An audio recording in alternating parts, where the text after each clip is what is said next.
Jadi kalau Anies dianggap sebagai simbol perubahan, tidak ada nilai tambah apapun kalau tidak berani head to head dengan Pak Jokowi, Bang. Nah, itu provokasi awal sebenarnya. Itu provokasinya Rocky Gerung juga. Setuju berarti sama Bang Rocky kalau begitu. Tinggal dimantapkan lagi. Karena tidak akan muncul satu percikan itu, Bang, kalau tungkunya itu hanya berisi kayu yang beririsan. Karena pada prinsipnya kalau menghindari polarisasi itu nggak mungkin dalam pemilu. Kalau mau menghilangkan polarisasi, hilangkan partai politiknya. Lo masih Taklim aja sekarang terjadi polarisasi, apalagi partai politik. Karena kekuasaan politik yang dicari itu cuma tunggal, presiden dan wakil presiden. Dan partai politik yang bertanding di 2024 begitu banyak. Jadi Bang Noel sebenarnya jangan terlampau alergi dengan polarisasi. Yang penting tidak menggunakan fitnah, hoax, membabi buta, dan menggunakan cara-cara kekerasan. Kalau saling menunjuk soal gagasan apa yang jual belikan, saya kira oke. Pendukung Jokowi misalnya dianggap menghamba terhadap infrastruktur. Nah, Anies ini apa? Penghambaannya pada ide dan apalagi nilai-nilai substansi pada demokrasi. Tunjukkan itu sebagai nilai pembeda. Tunjukkan itu sebagai sebuah jenis kelamin yang berbeda. Bahwa rezim Jokowi saat ini tuh berbeda dengan yang akan datang di 2024 kalau mereka menang. Kan begitu, Bang. Nah, itu yang pertama. Yang kedua, kalau ditanya misalnya bagaimana kalau kemudian Anies disandingkan dengan Ganjar Pranowo? Ya bagi saya kalau ini terjadi, ya selesai pemilu. Merem saja dua calon ini menang, Bang. Merem saja menang.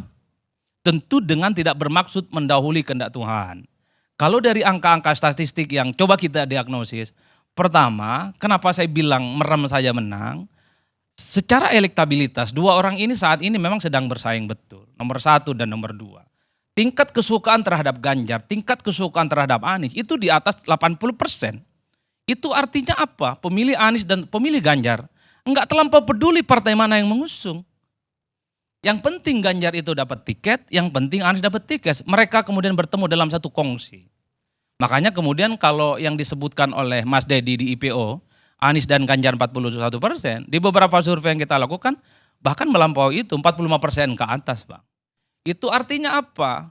Basis-basis pemilih Anies dan basis-basis pemilih Ganjar Pranowo itu melampaui kepentingan partai politik. Yang kedua, sosok ini cocok betul. Saya sebut sebagai pasangan rekonsiliatif. Karena kalau melihat wajah replika dari kubu oposisi dan kubu pemerintah adalah Anies dan Ganjar Pranowo. Jadi kalau dua orang ini disatukan dalam satu kolam koalisi, rasa-rasanya bukan hanya cebong dan kampret selesai. Tapi medsos itu juga sepi, Bang. Tak ada bahan gorengan, hanya minyak jelantahlah yang akan direbutkan nantinya. Itu faktor yang kedua. Yang ketiga, kalau Ganjar dan Anies atau Anies dan Ganjar ini dikawinkan dalam Pilpres, tentu saling melengkapi. Jawa secara umum itu secara teritori adalah pemilih Ganjar Pranowo. Jawa Tengah, Jatim dan seterusnya. Sementara Anies di luar itu, di Sumatera kuat, di Jawa Barat kuat, di Banten kuat, di Jakarta kuat dan seterusnya. Kalau kedua orang ini dipasang-pasangkan, tentu dengan tidak mendahului kehendak Tuhan, cocok ini barang, Bang, leading, nyaris tanpa lawan tanding. Karena begini, yang terakhir adalah soal pengalaman sejarah. Kan ada asumsi, ada spekulasi yang muncul. Kalau Ganjar misalnya tidak dari PDIP, kalau kemudian Anies misalnya berkongsi dengan kubu pemerintah, seakan-akan elektabilitas mereka itu terjun bebas. Enggak juga. Kita punya sejarah yang kuat. Ketika Prabowo Subianto berkoalisi dengan Jokowi, apakah Partai Gerindra nyungsep? Enggak juga.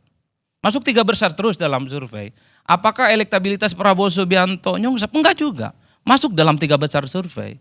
Itu artinya apa? Memori pemilih kita itu cukup pendek dan cukup mudah untuk memaafkan siapa mereka yang usung waktu Pilpres 2019 yang lalu, Bang. Nah, variabel-variabel inilah kemudian bisa menjelaskan kalau Anies dengan Ganjar atau Ganjar dengan Anies itu bisa selesai urusan politik elektoral. Tapi ini idealnya. Tapi seringkali dalam politik kita yang ideal itu seringkali oleh kepentingan politik elit. Pertama, kalau Ganjar masih terikat dengan PDIP agak rumit, Bang. Waktu dulu misalnya ketika Nasdem mengumumkan Ganjar sebagai nominator Capres, itu tentu membuat hubungan antara PDIP dan Nasdem gak nyaman. Ngeri-ngeri sedap betul, Bang. Bahkan Ganjar mestinya senang karena masuk dalam radar partai yang lain. Tapi Ganjar langsung menepis, baju saya masih merah darah saya masih merah. Itu menegaskan selama Ganjar Pranowo masih di PDIP, selama itu juga agak sulit sebenarnya membayangkan Ganjar itu bisa bersatu dengan Anies Baswedan. Yang selanjutnya tentu saja ini mengandung kabar buruk sebenarnya bagi partai-partai pendukungnya Anies Baswedan, terutama PKS dan Demokrat. Pertanyaannya adalah kalau Anies coba untuk dipasangkan dengan Ganjar, lalu AHY mau dikemanakan bang? Padahal elit-elit Demokrat hampir tiap hari di medsosnya itu puji-puji Anies Baswedan terus sampai sekarang.